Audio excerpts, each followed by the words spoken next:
Good morning and welcome to the Wisdom Advantage, Ecclesiastes 9:11. Again, I saw that under the sun, the race is not to the swift, nor the battle to the strong, nor bread to the wise, nor riches to the intelligent, nor favor to those with knowledge, but time and chance happen to them all. I want us to learn 4 wisdom components. The race is not to the swift, the battle is not to the strong, the favor is not to the knowledgeable, wealth and riches are not for the intelligent. Now, in the world of athletics, race is measured against time. Winners are awarded medals, gold, silver, and bronze. And also, we understand the fact that for this portion to tell us that the race is not to the swift, it appears somehow ironical because you run against time.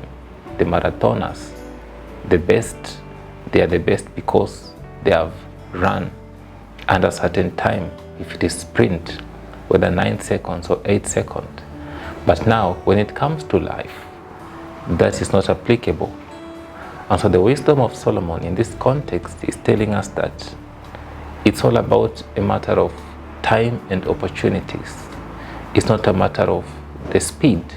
It's the matter of time and opportunities. We understand the story of Moses, that at 80 is when God called him to go and lead the people of Israel.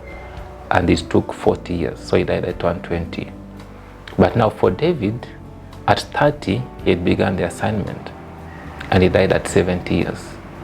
And so take an hypothetical scenario. David has met Moses. David is in his 40s and is telling Moses that I've been fulfilling this assignment for the last 10 years. And Moses at that time is 70 and he has not yet started. He's still in the wilderness.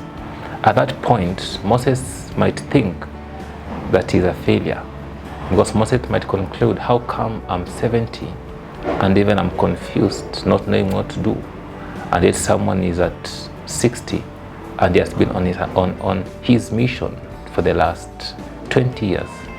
Now that is what this portion means by it is never to the swift. It's a matter of time and chance. Also, in real life scenarios, maybe there are those who in their 30s already they have made significant strides, but maybe because if you check their background, they had a lot of system of advantages, maybe leveraged on the parents or the cousins, maybe coming from a royal background. And there are those who at 30, they have not even started their first degree. And so once you understand it is not against time, it is not against speed, you compete against yourself. So basically, it is wisdom to compete against yourself because your story is unique, your circumstances are unique. Maybe you grew as an orphan. Maybe you are not supported by your parents. Maybe you grew in a war-torn country. All these circumstances are different. So if you choose to compete against someone whose contexts are different, then you live in discontentment. You live in a sense of defeat mentality. But just understand, it is never about speed. It is just maximizing the opportunities and the time that God allows them to come your way. And so just master the skill that the time and the opportunities that God presents your way, your role is to maximize them. Because now once you maximize them, they will leverage, because you are racing against yourself. You are not racing against anybody else. It is against yourself. The battle is not to the strong. You know, in the context of any nation, when there is war in any nation, maybe there are external aggressors, they are coming against any nation. The citizens might not be that involved because they know we have the army who are responsible for that.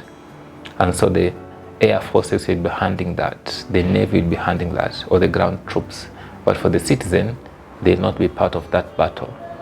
But now, when it comes to life, you have to fight your battles. You cannot delegate. You have to be responsible to fight them. And so what wisdom is it in this portion for us to be told that the battle is not for the strong. Again, it sounds ironical, because the essence of being in a battle is a place of demonstrating your strength because you have an opponent. And so it means that we are never in control of life's battle. You never choose. And so the battle don't come to you because you are strong. Actually, we are never in control of what comes our way. And so our responsibility, therefore, is to know what it takes for us to handle the battles that confront us. Your responsibility and my responsibility, because they are never the same. You never sit down and choose, for example, that let me attract sickness so that I can battle sickness. We know of those in a society who are battling sicknesses, even some like cancer. We know of those in society who are battling different things. They never choose. They never sit down and say, okay, this is my portion. But those things just come their way. And therefore, such things don't come your way because you are strong. Now, being strong is a personal decision and commitment, because they can come your way and you can choose to seek sympathy and they defeat you. And they can come your way and you choose to confront them until you defeat them. And so our responsibility, your responsibility, and my responsibility is to make sure we develop the strength needed. We develop the strength needed. You understand the battle so that now you know, what does it take for me to overcome poverty? What does it take for me to overcome this challenge of health? What best can I do? What does it take for me to overcome this issue of family dysfunctionality? We all have battles. We never choose them. They don't come to us because we are strong, but a matter of time and a matter of chance. Opportunities will always, time will always be in season where we are facing a challenge that we have to overcome. And so just have that understanding, because now once you have that understanding, the moment things come in your life that you don't expect, you'll be quick to confront them, not because you are strong, but because it is a decision and a personal commitment with the advantage of God that you shall overcome them. And then you can look at the fact that the bread is not for the wise and riches and not for the intelligent. We understand naturally wealth and riches, they are a function of wisdom and intelligence. And so it is expected that if you are wise and if you are intelligent, by default, in the fullness of time, we shall command wealth and we shall command riches. And so for this portion to tell us that it is not necessarily the wise who are wealthy or the intelligent who have riches, but time and chance happen to them all. Once again, this portion basically is telling us that maybe assume right now you are a fool and you are stupid, and so that condition does not allow you to attract wealth. But now the time that you decide to seek knowledge, to be intelligent, and the time you decide to be wise, to know what it takes to be wise, when you choose that path, now you begin commanding the riches and you begin commanding the wealth. And therefore it is not discriminatory that there are those who are privileged, so they are wealthy and they have riches, or they can have riches, and there are those who are meant not to have. And so time will always present itself for you to gain wisdom, for you to add to your intelligence. And so the moment you work on intelligence, the moment you work on your wisdom, opportunity will always present itself, and you shall leverage that opportunity, maximize it, and then you shall have the riches and you shall have the wealth. Grow in wisdom and intelligence so that now when those opportunities come, you can also maximize and have the riches and have the bread. It is never automatic. Again, it's a matter of time and chance. And basically opportunity, as they always say, opportunities will always work best with a prepared mindset.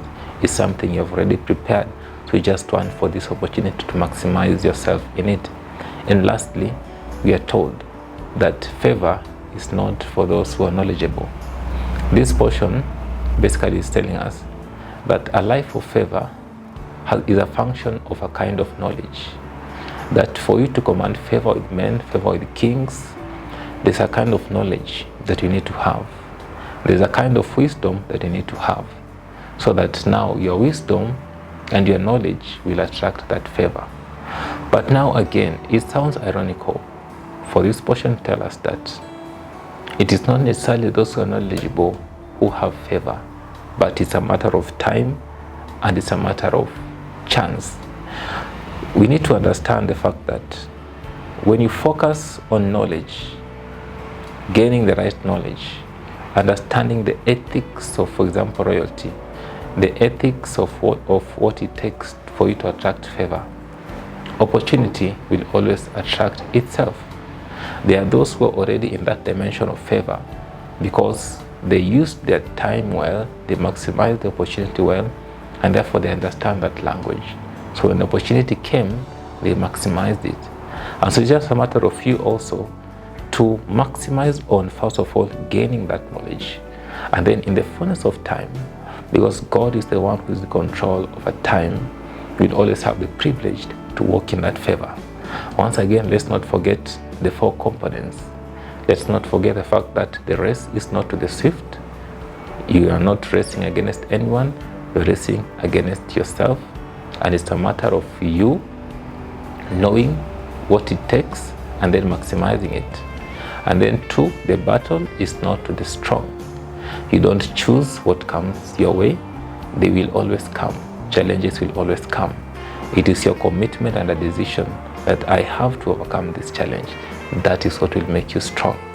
We have understood the fact that the bread is not to the wise and riches is not to the intelligent. It's a matter of time. It's a time factor. Your responsibility is when the opportunity presents itself for you to be wise and intelligent, maximize it. And then as you do so, of course you shall have the wealth and you shall have the intelligence. And also you can understand the fact that favor is a function of knowledge. And therefore, once you grow in knowledge, opportunity will always present itself and will walk in favor. And so learn to maximize the time and the opportunities that they present themselves to you, because they may never repeat themselves. Every season, every time in your life has a definite set of opportunities. It could be relationships, it could be opportunity for you to study, it could be opportunity for you to make some amendments in your life. And so the moment you waste those opportunities, the moment you waste the opportunities to strike when it is still hot, you'll always live a disadvantaged life. And then you'll have this mentality to think that there are those who are lucky and that there are those who they didn't have to struggle. But that is not the case. It is wisdom from God to understand that He doesn't discriminate. He gives us opportunity. The only difference is the timing. Only God knows why Moses had to start at 80 and David had to start at 30.